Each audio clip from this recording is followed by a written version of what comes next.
Bonjour à tous les amis, j'espère que vous allez bien et bienvenue dans ce Day Trading Roadmap avec, on a l'impression d'être dans le film là où tous les jours se répètent, c'est exactement la même chose que lundi dernier en même en pire. On a un énorme gap baissier sur les indices, tout dégueule en réponse à Trump et ses droits de douane, 25% Canada-Mexique, 10% Chine. C'est pas une surprise puisqu'il l'avait dit, mais le marché pensait peut-être qu'il n'allait pas le faire. Donc voilà, on a une grosse baisse. L'avantage de faire du day trading, c'est qu'on n'est pas trop impacté pour l'instant sur notre stratégie sur cette baisse et ça nous donne plutôt des opportunités. On va voir justement quels sont mes plans et on va commencer par le DAX. Le DAX qui quand même nous a validé en daily une grosse divergence baissière. Donc c'est très dangereux comme signal bien sûr, avec peut-être l'aube d'une vague 4 Elliott. Vous connaissez peut-être les vagues d'Elliott. On est peut-être au début d'une vague de correction avec un retour potentiel sur 20 630-700. Faire attention de ne pas avoir le mal partout, mais cette divergence daily, on a eu la même avant le petit mouvement de correction précédent, elle est quand même très puissante. Maintenant, la question, c'est qu'est-ce qu'on fait aujourd'hui? Est-ce qu'on surfe là-dessus ou pas? C'est trop tard. Le timing pour travailler un correctif sur ce signal est bien sûr pas bon. Et vu la mèche du jour, il y a quand même des acheteurs qui reviennent. Donc j'ai plusieurs plans pour du day trading sur le DAX. Déjà, c'est pas de s'affoler, c'est d'éviter le FOMO. Quand vous restez à l'écart et que vous attendez que ça se calme, vous perdez pas d'argent. Faut le savoir. C'est chasser ce FOMO-là et pour l'instant, c'est pas trop quoi faire. Il y a le gap à surveiller et il y a cette zone support qui tient pour l'instant, qui est le plus bas du jour. Donc, mon plan, c'est de poursuivre les ventes si finalement on finit par casser les 220 pour surfer sur la tendance baissière corrective et faire des ventes dans le flux sous ce niveau-là. Donc c'est mon plan numéro 1. Tranquillement, il passe sous 200, on fait des sorties au pair par le bas, ce genre de choses pour aller chercher la grosse zone 700. En cas de retest des plus bas, plus très beau signal contre flux, donc une grosse belle div, une belle bulle, c'est très dangereux, mais ça a un niveau naturellement quand on aime l'analyse technique qui se surveille. Et en cas de rebond, on surveillera le 61,8 de la baisse, qui est à peu près la zone de la moyenne mobile 50 en 1 heure. Voilà, il peut venir grignoter son gap et nous faire un beau signal un peu plus haut. Donc je vais surveiller ça tranquillement. C'est un peu la même chose du côté des indices américains.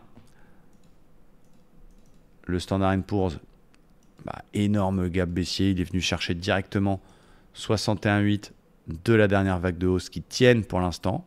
Donc c'est joli à voir quand même. Mais du coup en daily, c'est pas évident, même si on a eu la chance de faire un bon mois de janvier. Il n'y a pas vraiment de tendance. C'est un coup un peu vert, un coup un peu rouge, un coup un peu vert. On est bloqué entre un gros support 5840 et une grosse résistance 6160.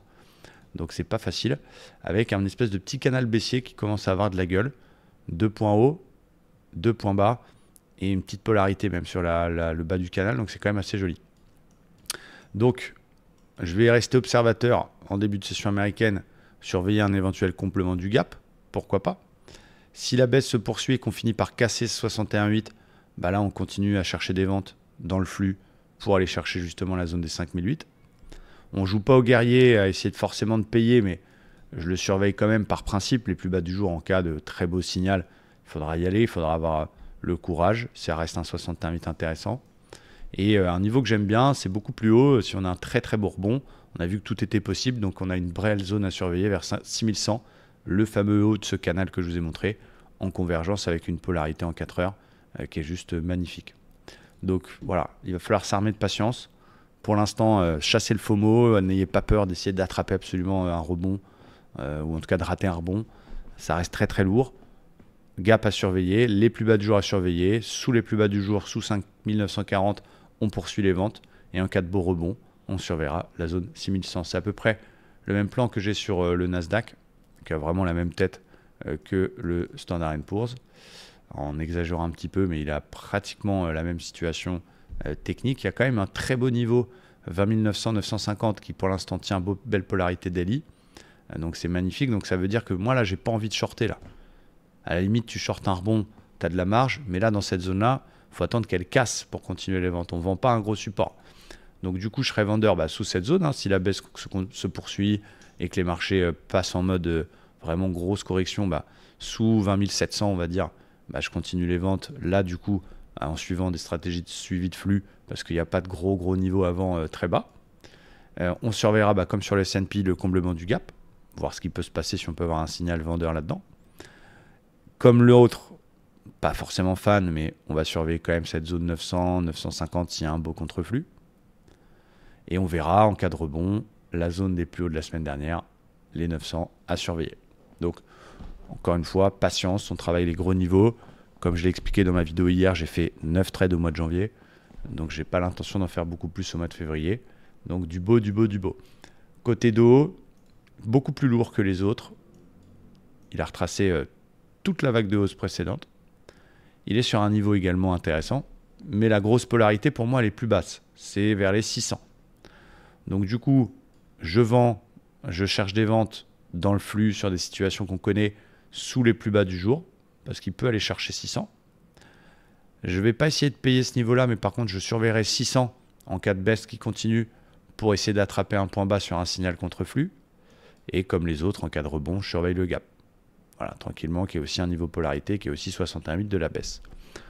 Donc voilà, je ne sais pas s'il va nous donner des signaux cet après-midi le marché, mais il faut vraiment, dans ces moments-là, faire très attention, parce qu'on peut être partagé entre l'excitation, la peur de rater un rebond, la peur de rater la baisse, parce qu'on se dit « Ah, je savais que ça allait baisser, j'avais une conviction baissière, allez, je rentre », alors que vous êtes en plein dans un support. Donc vraiment faire très attention et n'oubliez pas, le trading, c'est pas votre magasin qui perd des sous s'il n'y a pas de clients dedans. Le trading, si vous ne tradez pas, vous ne prenez pas de risque. Donc vous ne perdez pas d'argent potentiellement. Donc prenez tout votre temps, attendez du beau. Quand il y a des setups, il ne faut pas hésiter s'ils sont 100% valides. Donc il faut avoir le courage d'être systématique, mais en même temps être vraiment patient. Donc voilà, j'ai hâte d'être à l'ouverture américaine, voir un peu ce qui va se passer là-dessus. Merci à tous et à tout à l'heure pour les membres de la communauté. Ciao!